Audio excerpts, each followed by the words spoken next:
भला हुआ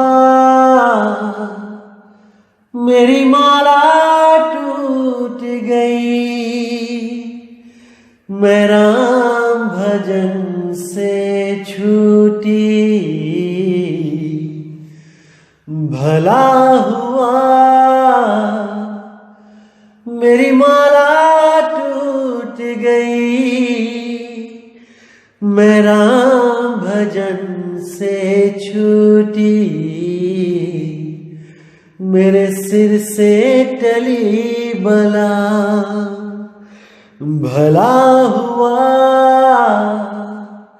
मेरी माला टूट गई, मैं राम भजन से छूटी। मैं राम भजन से छूटी। नमस्कार मेरे प्यारे भाइयों, मेरे परमात्मा के प्यारे जीव हंसों। मैं हमेशा मालिक से यही दुआ करूंगा कि आप सब मेरे भाइयों का विवेक पहले से ज्यादा और ज्यादा और ज्यादा से ज्यादा बढ़ता ही जाए। बस मेरे दिल की यही अरदास है कि ऐसी कोई चीज ना रहे जो आपको समझ ना आए। हर चीज आपको बिल्कुल क्रिस्टल क्लियर होती जाए। बस यही चाहूंगा मैं, यही अरदास करूंगा उस बंदी छोड़ से, उस परमपिता परमात्मा से कि वो आपके विवेक शक्ति में बढ़ोतरी करता ही जाए और ऐसा कोई भी अज्ञान ना रहे इस दुनिया में जो आपको 1% भी भ्रमित कर पाए। कुछ ना रहे ऐसा। आपका ये भाई आपकी पूरी मदद करने के लिए तैयार है। बस आप निष्पक्ष भाव से इस सत्संग को सुनते रहिए और उस पर विचार करते रहिए। विवेक लगाइए कि जो मैंने बात कही है वो सत्य है या असत्य है। जवाब मेरे भाई आपके अंदर से ही आएगा। उस परमात्मा का जवाब आपके अंदर से आएगा। बस उसको पहचानने की कोशिश करो। साहिब बंदगी। और दोस्तों, आपको बताना चाहूंगा कि काफी दिनों से कुछ लिंक व्हाट्सएप पे शेयर किए जा रहे हैं जिसमें कुछ गुरुओं की फोटो लगाई गई है और कुछ भड़काऊ से शब्दों से टाइटल दिया गया है। दोस्तों, ऐसे किसी भी चैनल से हमारा कोई लेना देना नहीं है। आप उनको बिल्कुल ना देखें, बिल्कुल भी ना देखें, क्योंकि वो सत्संग हमारे ही अपलोड कर रहा है और गलत फोटो लगा लगा के दुनिया को भ्रमित कर रहा है। बिल्कुल भी उनका चैनल ना तो सब्सक्राइब करें और जिन्होंने किया है वो अनसब्सक्राइब कर दें। बिना मेरी परमिशन के जो सत्संग अपलोड किए जा रहे हैं ये बिल्कुल गलत बात है। आप ये सब बंद करें। और कोई भी मेरा भाई अगर अपने चैनल पे कोई सत्संग मेरा चलाना चाहता है तो पहले परमिशन लो। प्रचार में योगदान करना है तो बिल्कुल सही तरीके से करो। किसी भी गुरु की फोटो नहीं लगानी है। सब गुरु मेरे बड़े अपनी अपनी ठौर। शब्द विवेकी पारखी सो माथे कम और। हमने हर गुरु की इज्जत करनी है। हमें किसी भी गुरु से हमारा वैर नहीं है भाई। हर गुरु अपनी अपनी सीमा में अपने अपने शिष्यों को ज्ञान दे रहा है। जहां तक उसकी पहुंच है वो अपने अपने शिष्यों को पहुंचा रहा है। क्या दिक्कत है इसमें? इसलिए मेरे भाई ये जो गलत काम है इसको बंद करो और अगर करना ही है तो सही से करो। जैसे मैं किसी की फोटो नहीं लगाता हूं, आप भी मत लगाएं। साहिब। तो भाइयों, आज जो हम वाणी लेंगे वो बंदी छोड़ सतगुरु कबीर साहब की वाणी है। बहुत सुंदर वाणी है, बहुत विवेक जागृत करने वाली वाणी है।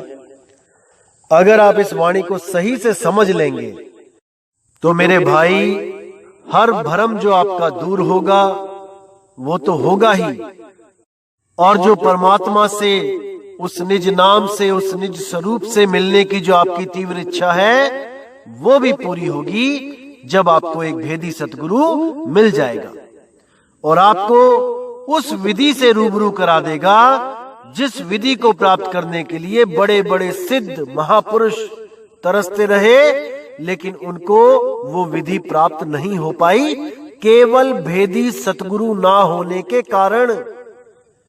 इसलिए मेरे भाई, आपने ये मौका नहीं गंवाना है, आपने इस जन्म को लेखे लगाना है। इस जन्म को सफल करने के लिए आपने कोई कसर नहीं छोड़नी है विवेक लगाने में। इतना विवेक जागृत कर लो कि आपको स्वयं से पता लग सके कि मैं सही कर रहा हूं या गलत, किसी से पूछने की जरूरत ना पड़े। तो दोस्तों, आज जो वाणी लेंगे वो कुछ ऐसा ही काम करेगी आपके जीवन में।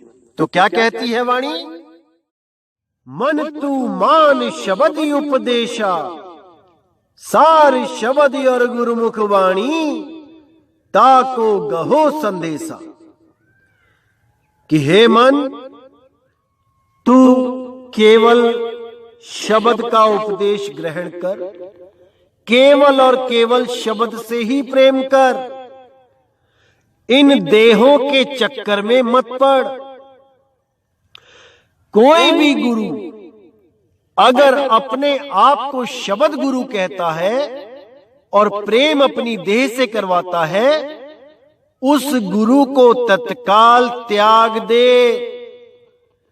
कोई भी संस्था अगर आपको कहती है कि हमारा जो गुरु है वही आपको 5 मंडलों के बाद, 5 भूमियों के बाद या 7 स्वर्गों के पार, 7 आसमानों के ऊपर इसी देह रूप में मिलेगा,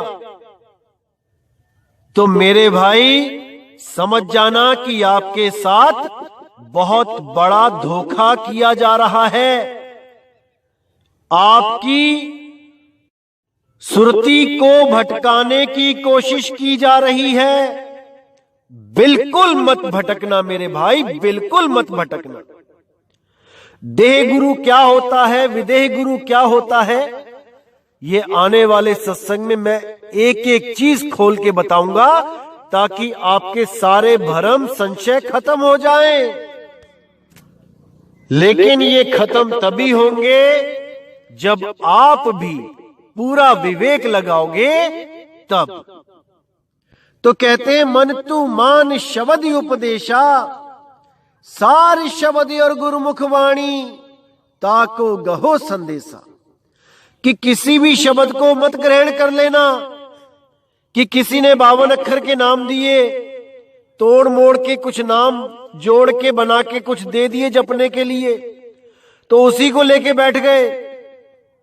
नहीं मेरे भाई, आपने ऐसा गुरु ढूंढना है जो केवल और केवल सार शब्द की बात करे।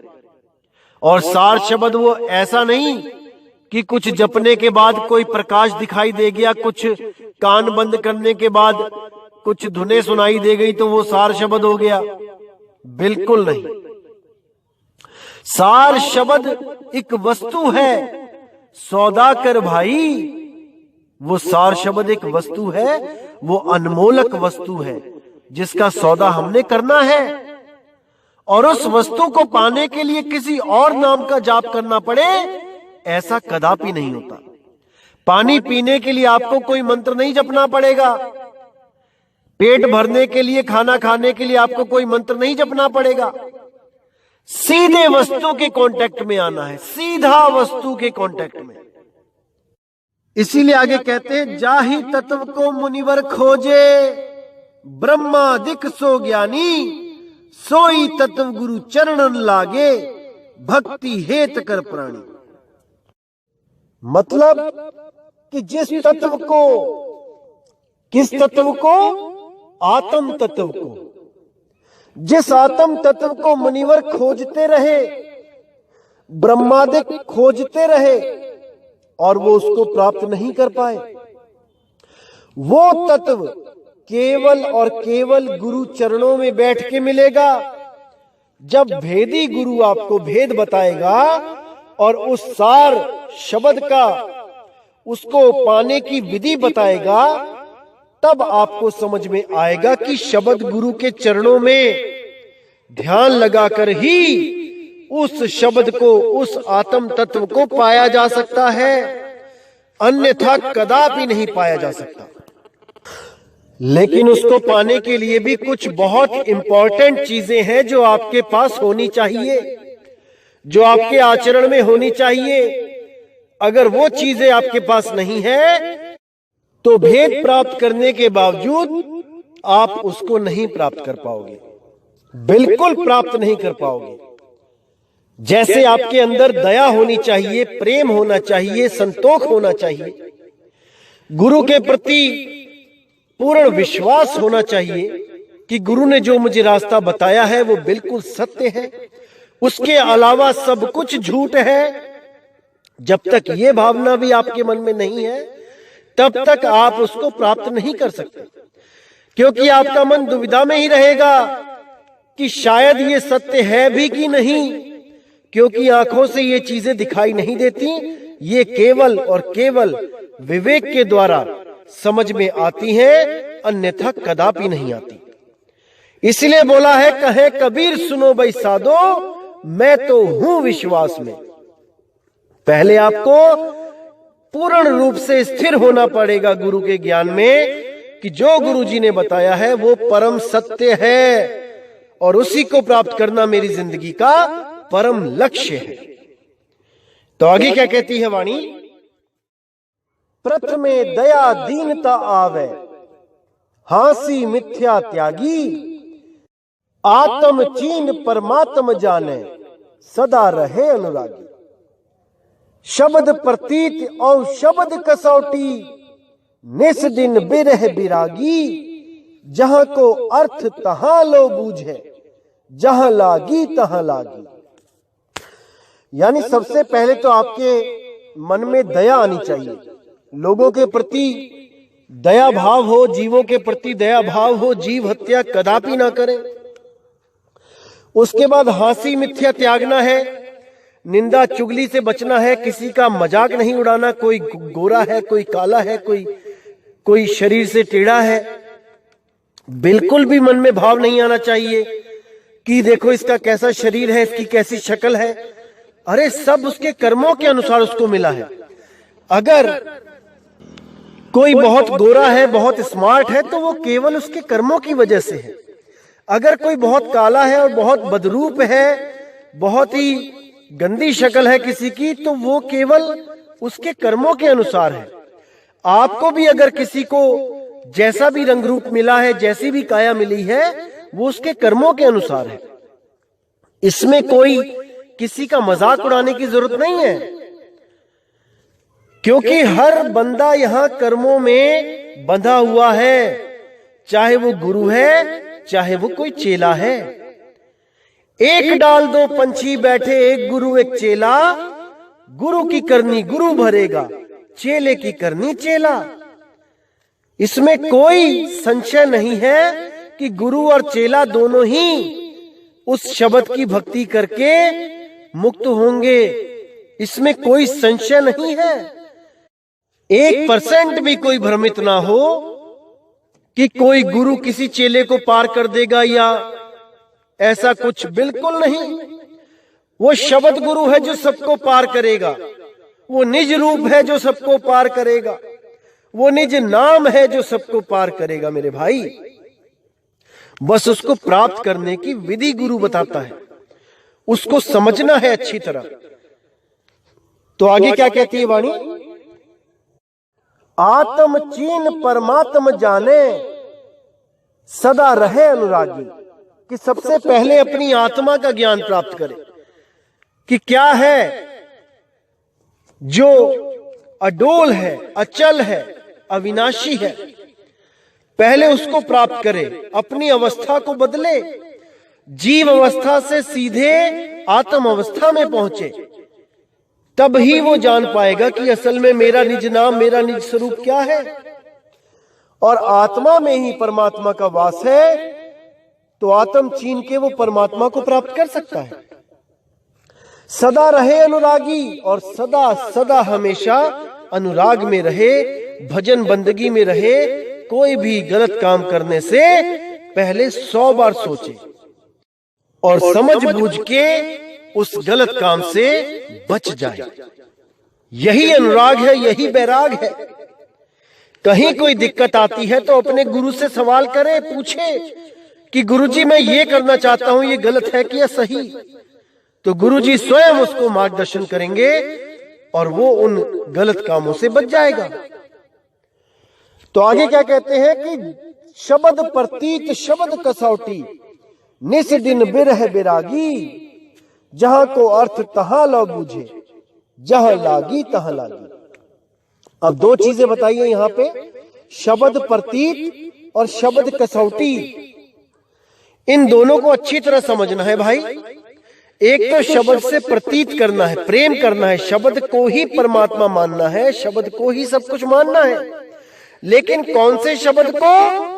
उसके लिए शब्द कसौटी, उस कसौटी पे शब्द को परखना भी है कि जिस गुरु ने हमें कोई भी शब्द दिया है वो कसौटी पे खरा उतरा भी कि नहीं।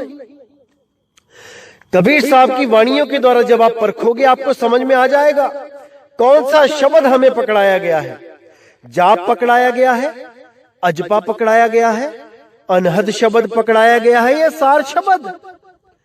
तो साहिब कहते हैं जाप मरे, अजपा मरे, अनहद भी मर जाए। अगर ये तीनों शब्द दिए गए हैं तो ये तो स्वयं मर जाएंगे, खत्म हो जाएंगे। सुरत समाये शब्द में वाको काल न खाए। और अगर सार शब्द को दिया गया है जो जाप अजपा और अनहद से न्यारा है, तब भाई आपका काम बन जाएगा। तो कहते हैं जहां को अर्थ तहां लो बूझे, जहां लागी तहां लागी। यानी कि कोई भी गुरु कोई भी वाणी बताता है आपको तो वो सही जगह उस वाणी को लगा रहा है कि नहीं, कहीं उस वाणी को बोल के भ्रमित तो नहीं कर रहा। कहां पर कौन सी वाणी यूज होगी इसका ज्ञान उसको है कि नहीं। जैसे आपने देखा है कि कई गुरु लोग आजकल क्या कर रहे हैं, केवल और केवल अपनी संगत बढ़ाने के लिए क्या कह देते हैं संगत में कि तुमने कुछ नहीं करना, जो करेगा सो गुरु करेगा, गुरु तुम्हें खुद पार कर देगा, तुमने कुछ नहीं करना। और वाणी क्या यूज करते हैं, ना कुछ किया ना कर सका ना करने जोग शरीर, और जो कुछ किया सो गुरु किया, भयो कबीर कबीर। देखो कबीर साहब कह रहे हैं कि तुम कुछ नहीं कर सकते, मैंने कुछ नहीं किया, जो कुछ करेगा वो गुरु करेगा, इसलिए तुमने भक्ति भी नहीं करनी, कुछ भी नहीं करना है, गुरु अपनी कमाई से पार कर देगा। अरे मेरे भाई, ये वाणी कहां की और फिट तुमने कहां कर दी। ये वाणी तब की है जब पांडवों ने काशी में हल्ला मचा दिया था, झूठी अफवाह फैला दी थी कि कबीर साहब बहुत बड़ा भंडारा कर रहे हैं, 3 दिन चलेगा। तो वहां पर कबीर साहब ने ये वाणी बोली थी कि जो कुछ किया सो हरि किया, भयो कबीर कबीर। तो कहां की वाणी उठा के कहां फिट करके लोगों को भरमाने में कोई कसर नहीं छोड़ते। इसीलिए बोला जहां को अर्थ तहां ला बूझे, जहां लागी तहां लागी। जहां पर वो लगनी चाहिए वाणी वहीं पे लगा के उसका सही अर्थ बता के शिष्य के सारे भ्रम दूर करे, वही सतगुरु है।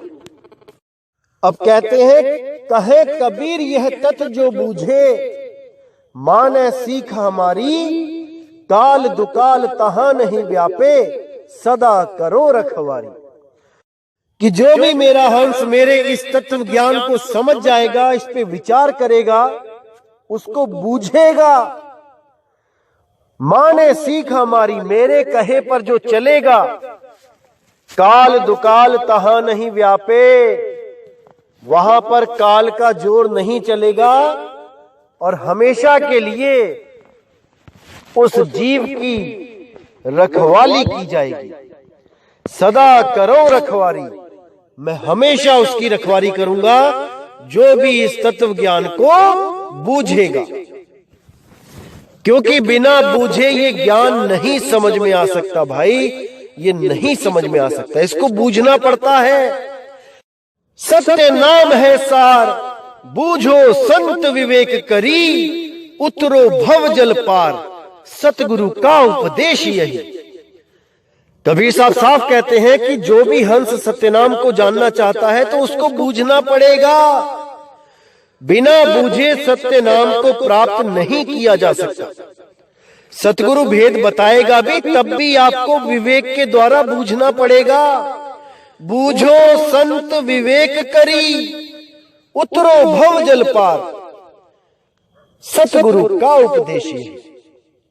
तो मेरे भाई, समझना है इन बातों को, एक एक चीज को क्लियर करना है और सारे भ्रमों से अपनी सुरती को निकाल के उस शब्द गुरु में लगाना है, उस पार ब्रह्म परमात्मा में लगाना है, क्योंकि उसी की प्राप्ति से ये मनुष्य जन्म सफल हो सकता है, अन्यथा इसका कोई लाभ नहीं, कोई लाभ नहीं।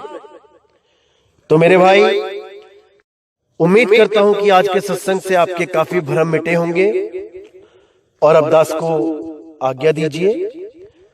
जय गुरु बंदित छोड़ वैराग साहिब, जय गुरु बंदित छोड़ साधु शरण साहिब, जय गुरु बंदित छोड़ बाबा मदन साहिब, जय जय सतगुरु बंदित छोड़ सतगुरु सत्य कबीर साहिब की सदा ही जय हो, सदा ही जय हो मेरे मालिक की साहिब बंदगी सतनाम।